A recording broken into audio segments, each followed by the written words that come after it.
Alrighty guys, welcome back to another one. I've gotten a lot of requests to show this gun in more detail. It is my 32 gauge dart gun. At heart, it is a topper model 158 H&R, chambered in 32 gauge with a fully rifled 505 bore. Just a fuzz more than 50 cal. It's a little cloudy outside today, but I decided to do this nonetheless. It is a much cooler day today than it has been in the last, I don't know, month and a half. It feels like it's about 75 out here rather than 95 or 100. As you can see, we have a lot of stuff sitting outside. It's, well, it's not spring cleaning. It's summer cleaning right now. So, well, I have my Gibson out here, letting it, sun age a little bit. This is a 2019 Gibson Explorer. I'm just wanting the finish to age a little bit more yellow than it is. It's a antique natural mahogany finish, looks really good. Anyway, moving on. The right side of the gun says Capture Powder Projector, Palmer Chemical, hard to read in this lighting. Yeah, Palmer Chemical and Equipment Co. Incorporated, Douglasville, Georgia, USA. Patent number 3022785. Okay, I got it. That was a lot harder to read than it should have been. But anyway, guys, you can see this gun still has a lot of its color case hardening left. A lot of our guns no longer have it. Keeping up with the right side of the gun, the wood is actually in really good shape. This gun was made in 1974, by the way, so that makes it 40 years old. Well, yeah, the wood's in relatively good shape. It has probably 95% of its finish left. The recoil pad is still nice and soft. The rubber has not hardened. The cream color line right here actually is a really nice touch on it. I'm glad that's there. It sort of reminds me of binding on some guitars. If you guys didn't know, I'm also really into guitars and music, as is Josh. The fore end is actually a lot more shiny than the buttstock, but that's probably due to we've shot it quite a bit and our hands have polished it up, I guess. It does have one little spot of finish missing right there. The screw is not in the best of shape, but let's be honest, not many H&R fore end screws are in the best of shape. It's sort of an odd screw size, and I guess not a lot of people have the right size screwdriver. Anyway, our scope, I believe this is a Bushnell. Yeah, Bushnell. Not sure of the model. I'm sure it says on the other side or possibly right there. It's a 3x9x40 regardless, and I think it's made in China. But anyway, I have this Loctited down very well with red or blue Loctite. I can't quite remember. But the scope is sort of permanently attached to this now.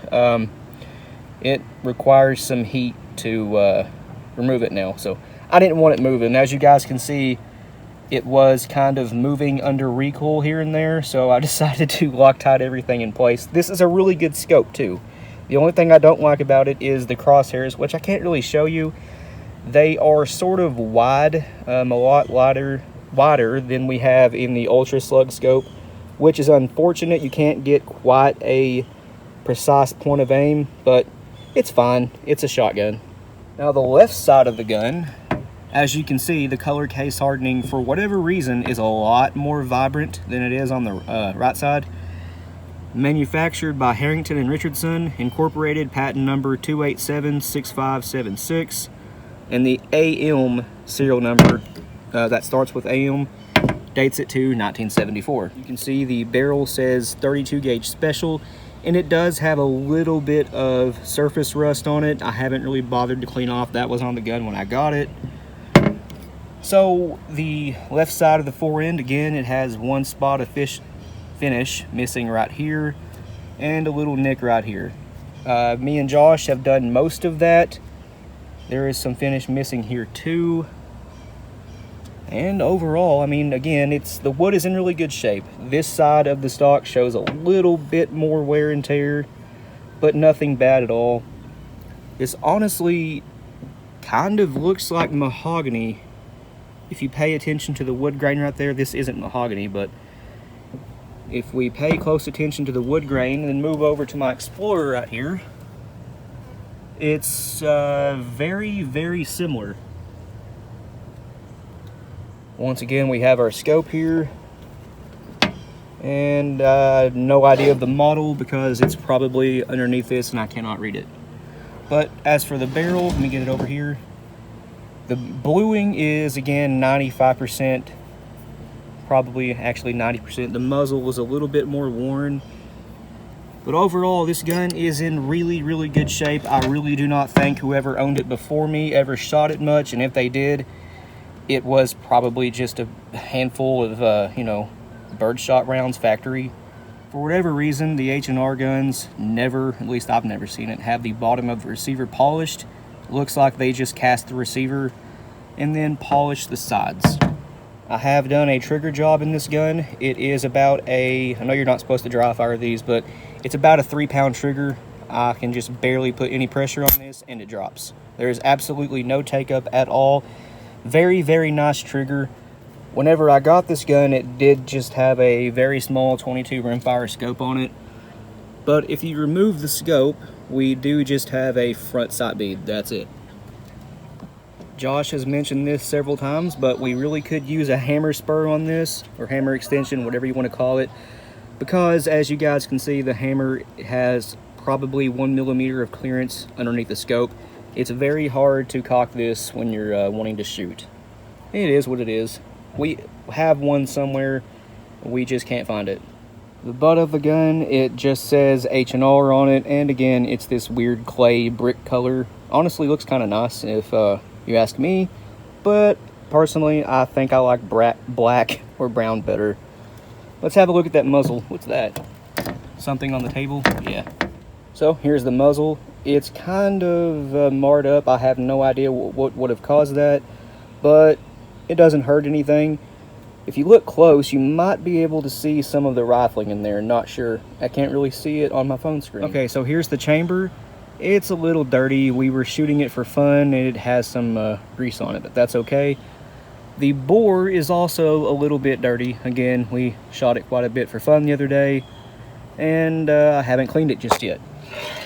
But here's the rest of it. Our roll pin is kind of weird looking. I don't know what caused the dings right there.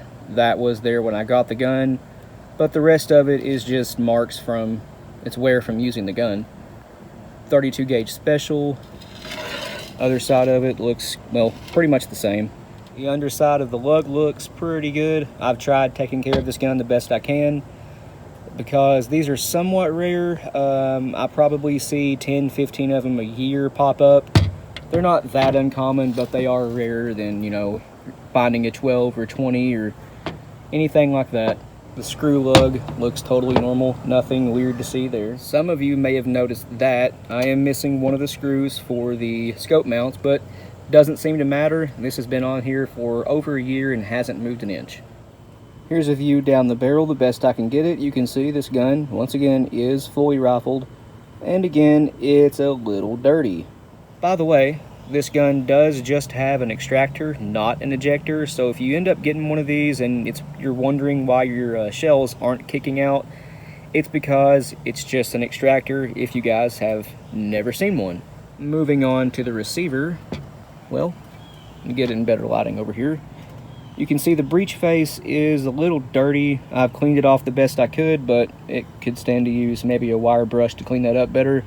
You can see the line in the center from the ejector. That's totally normal. These do have at least mine, have a small firing pin, not the large version. If you don't know, H&Rs have 2 different firing pin sizes depending on year and model. And the inside of it is relatively clean compared to some of the other H&Rs and single shots I've seen. We do have some wear right there. That was again there when I got it. I don't know what would have caused that. Yeah, not a clue, but we do have a cutout right there to help sight better. Sort of functions as a rear sight, although it's debatable whether that actually helps or not. It's very shallow. The reasons I know this gun was shot very little before I got it, well, one is the pivot pin has very, very little wear on it. Usually guns that have been shot quite a bit, you can see most of the finish is missing and you can see divots in the metal. This one looks like it's almost new, just has a minuscule amount of the bluing missing. Another reason is, well, the stocks are in very, very good shape. The whole gun is in really good shape otherwise. For instance, this gun is 50 years old, and the inside of the forend looks, well, new. The front of it is right here. Once again, looks about new. If it's in focus, there we go. That looks about new. It just has handling wear and wear from being shot and packed around in the car and, you know, just lugged around. That's about all the wear it's got. When the barrel, the bore is clean inside, it is mirror polished like a new gun. Also, like I said at the beginning of the video, this is truly a dart gun for tranquilizing animals used in the veterinary field. It takes a 22 long rifle blank adapter, the size of a 32 gauge shell with a big needle sticking out of it, that you insert into the chamber and then load a 22 long rifle blank with your dart and medicine down the bore. I think it might actually slide over the needle part of it, and you dart an animal with it. These things are capable of dropping a 2,000-pound bull. They made these from 1974 up until, the best I can tell anyway, 2007. So what is that, 33 years of production, I believe. So there might actually be quite a few of these out there. You might be curious what the chamber adapter looks like. Well, looks like this. I don't think I've ever shown this on camera before, but you can see right there, the hole for the 22 long rifle blank is off center, of course, because it's a rimfire and this is a center fire gun. It has to be done that way. But here is the adapter itself. You can see once again the needle I was talking about. Now that I think about it, a dart might actually slide over top this and then you insert it into the chamber. I'm not sure. I haven't done that much digging about it. I'll try to find some photos of this gun in like a manual or something on the internet, and if I can find them, I'll post them here. I'll just throw up a picture on the screen here so you guys can see that while I do some talking over it. So it turns out there are numerous forum posts about these things. If you guys want to read any of this, just pause it. So yeah, there's not a lot of info out there, but there is some. I managed to find some patent info about these and the H&R Topper Model 158s. But there you can see some darts for the gun there. And here's some info I found on a forum describing they use a 22 cal blank. This right here is describing 32 gauge compared to 28 and 410. And apparently these were the first successful dart gun. I didn't know that. That's honestly pretty cool. So these do actually come apart. I'm not sure if I found a manual that would show that or anything, but hold on. I need two hands to get this apart. Nope, there we go. I got it. They just unscrew. I can't quite remember how long the threads are, so this might actually take a minute. Yeah, I'll get back with you guys. 2 seconds after I shut the camera off, I had it apart. But anyway, you can see this is a 3-piece assembly here. And here's the inside of this. It just has some threads, and otherwise it's just a hollowed out piece of metal, really. It's the size of a 2-inch long 32 gauge shell, and it actually does have the shape of the brass on it too, which is pretty cool. Here is the needle, for lack of a better term. It is 2 different diameters and has some threads in the middle. And I believe this would be the gas chamber, maybe. I don't know. If I found anything from a manual or anything, or any pictures describing this better, you guys would have already seen that, and I probably sound like a total idiot. So in all honesty, I have no idea how these work right here, or how this thing works.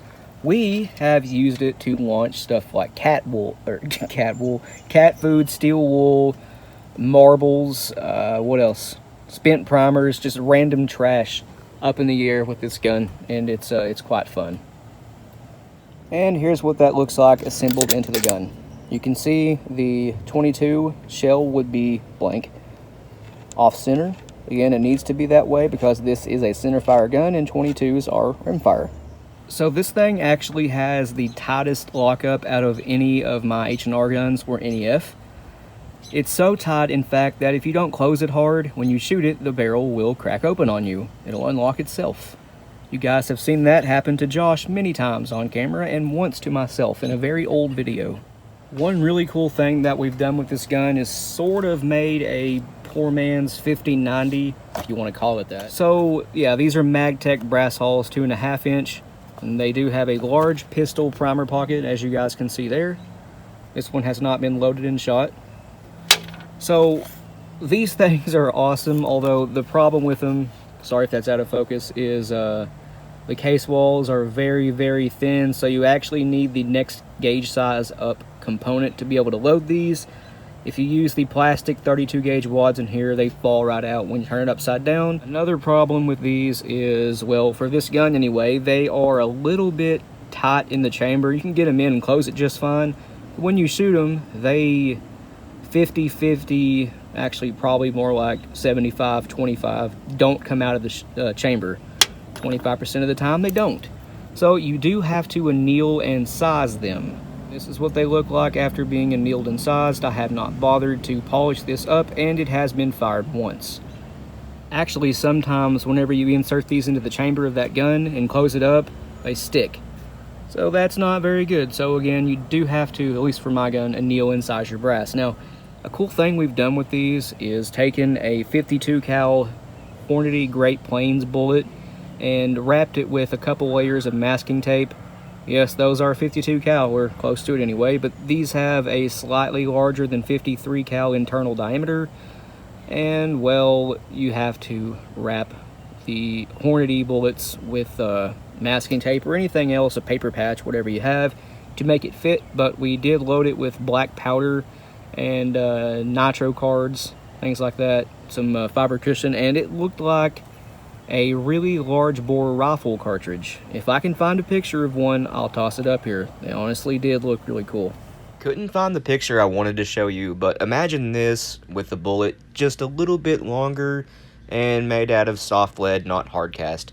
That's what it looked like, and they did look really cool. So yeah, we were using 90 grains of powder, black powder, obviously, and again, filler wads, and then the bullet sort of made a poor man's 5090, even though 5090 dimensions are a little bit off from this, they are kind of close. So anyway guys, if you plan on shooting full bore slugs out of this, you need a 510 diameter projectile. 50 cal doesn't work, they're a little bit too small. This gun does have a 505 bore. They tend to kind of fly all over the place. They don't tumble, but your impacts will be several inches apart from each other. You need a 510 or 506. Anything bigger than 505 to 510 will work. But there's really not much else to say about the gun. I might add some stuff I didn't talk about in the video to the video, but I guess I'll find that out in editing. Anyway, a lot of you guys were wanting to see this, so there you go. Cue outro music.